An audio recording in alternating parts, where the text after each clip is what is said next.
pemirsa, sebelum menyampaikan firman Tuhan, saya ingin menyanyikan sebuah pujian bagi Tuhan dan untuk kemuliaan bagi nama-Nya.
Salam saudara pemirsa, selamat berjumpa kembali dengan kami dalam program Berita Pengharapan.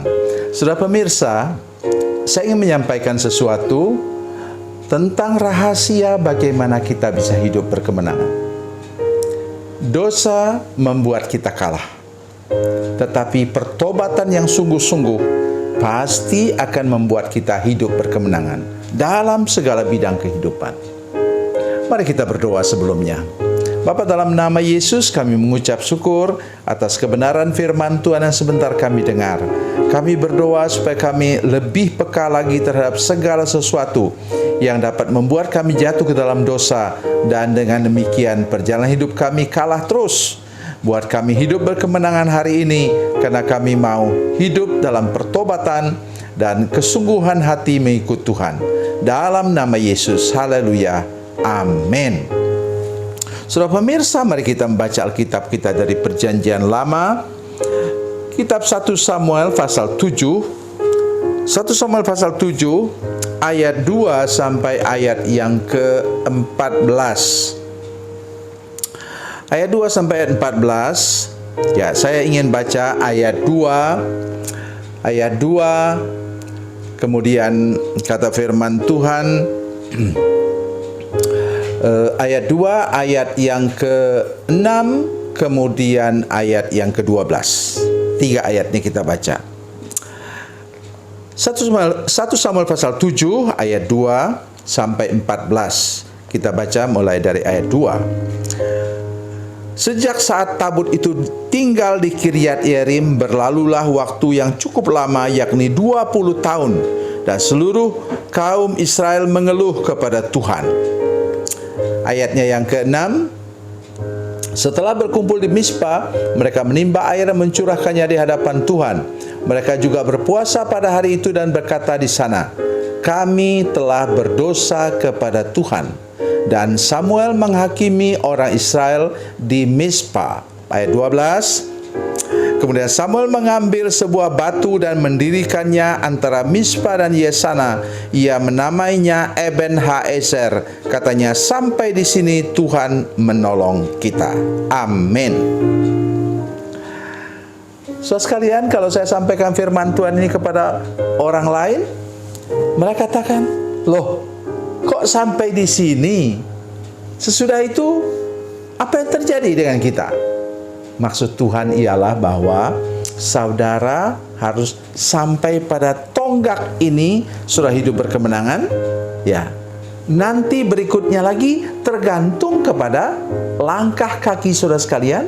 Apakah saudara mau seperti anak-anak Imam Eli itu yang kemudian hanya sekedar mengandalkan kehadiran Tuhan dalam tabut. Dan kemudian tabut itu, itulah tadi cerita dari awal tadi, bahwa tabut itu kemudian ditawan musuh. Ya, untung Tuhan bertindak, kemudian mengembalikannya kepada umat Tuhan.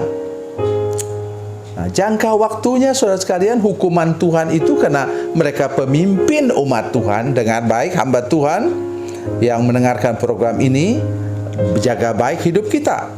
Karena mereka pemimpin umat Tuhan, imam pada waktu itu, mulai dari ayah mereka, Imam Eli, anaknya Hofni dan Pinehas, saudara sekalian. Dan itu sebabnya mengapa hukuman Tuhan lama. Katanya 20 tahun. Itu bukan hal yang sebentar, itu bukan hal yang singkat, 20 tahun. Ya, kalau anak baru lahir, dia sudah hampir sarjana kalau dia kuliah. Jadi lama saudara sekalian penderitaan umat Tuhan karena kesalahan utama pada para pemimpin. Tetapi kabar baiknya kita dengar tadi dari ayat tadi, apa kata mereka? Ketika umat Tuhan, ketika saudara dan saya sampai pada titik tidak lagi menyalahkan orang, tidak lagi menyalahkan pemimpin saudara sekalian, maka kita akan mengalami pemulihan daripada Tuhan.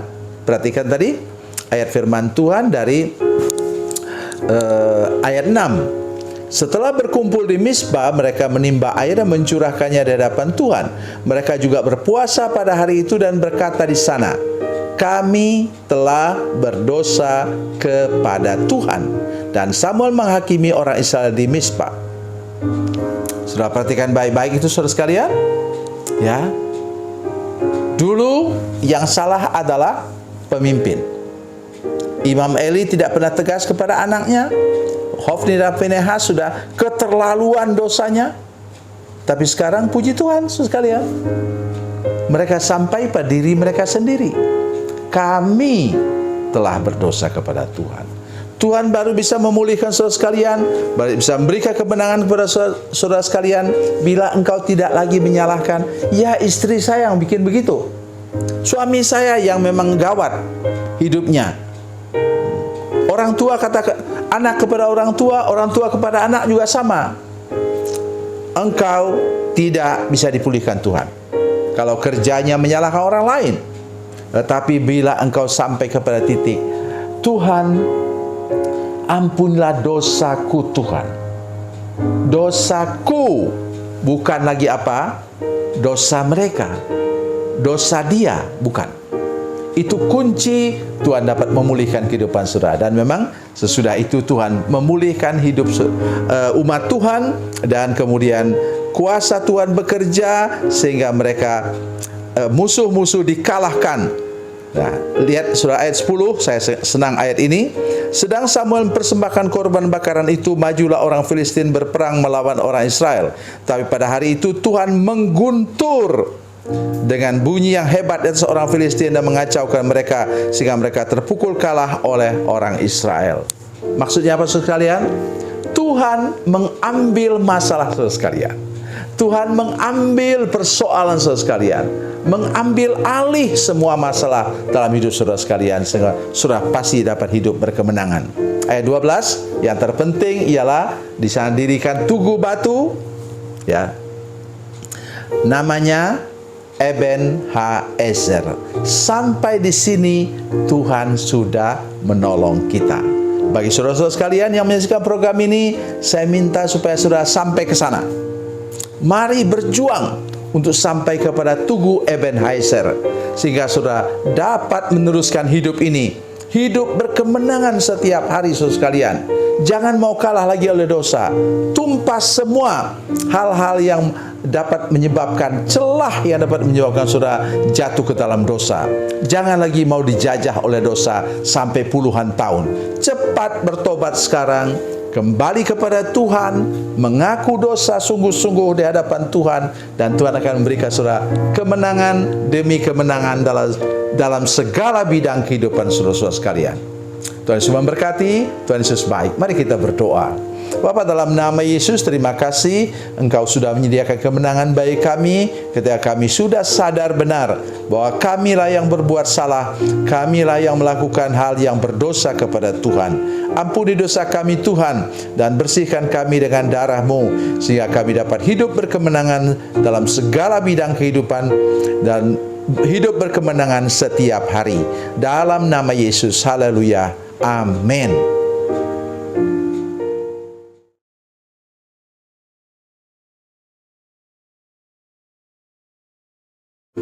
Salam saudara pemirsa, mengakhiri program ini, saya mohon kepada saudara-saudara pemirsa sekalian untuk bila saudara menyaksikan program ini melalui channel YouTube, maka tekan subscribe dan bunyikan lonceng. Dan bila saudara menyaksikan program ini melalui channel Facebook, tolong saudara-saudara sekalian tekan like dan juga komen. Dan demikian pula bila sudah menyaksikan program Makanan Bergizi hari ini yang tertulis, maka tekan yang sama juga, tekan like dan tekan komen. Dan tolong saudara-saudara sekalian untuk membagikan program ini, share program ini di channel saudara-saudara sekalian, supaya lebih banyak lagi orang diberkati melalui program ini. Tuhan Yesus memberkati, Tuhan Yesus baik.